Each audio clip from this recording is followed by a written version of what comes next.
কুটনি বৌদি আবার কি কথা? কুটনি বৌদি মানে তো বলা মানে তো অপমান করা।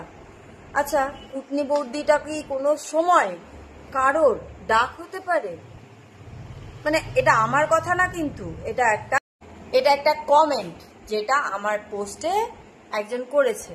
আমি অ্যাড করে দিলাম স্ক্রিনে, তোমরা দেখে নিতে পারো। এটা আমার বানানো কথা নয়, কিন্তু যখন আমাকে উল্টোপাল্টা কিছু বলতে আসবে তার আগে আমি তোমাদেরকে বলে স্যারেন্ডার হয়ে গেলাম যে এটা আমার কথা নয়, এটা অন্য আরেকজনের কথা।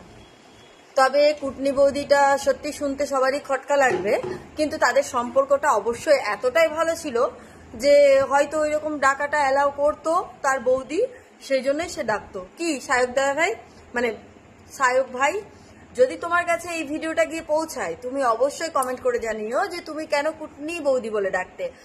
আর যারা তার ফেভারিট পার্সন আছো বা তাকে ভালোবাসো, সায়ক ভাইকে, তার কাছে অবশ্যই এই ভিডিওটা পৌঁছে দিও, অবশ্যই।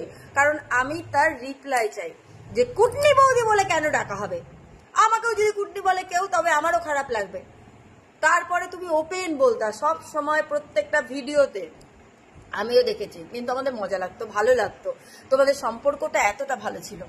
তো যাই হোক, যে কমেন্ট করেছে তাকে তুমি কি বলতে চাও সেটা একটু বলে দিয়ে যেও।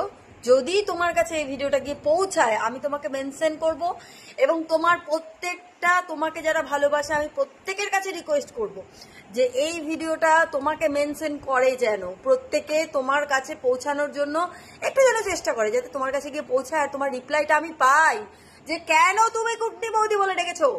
এটা অন্যায় করেছো, ঘোর অন্যায়। এটা তুমি একদম ঠিক কাজ করোনি, কিন্তু তুমি অবশ্যই বলে যাবে যে তুমি কেন কুটনি বৌদি বলে ডাকতে। ঠিক আছে, তারপরের পার্টটা পরে আসবে, আগে তুমি এটার উত্তর দাও। বাই, ভালো থেকো, টাটা।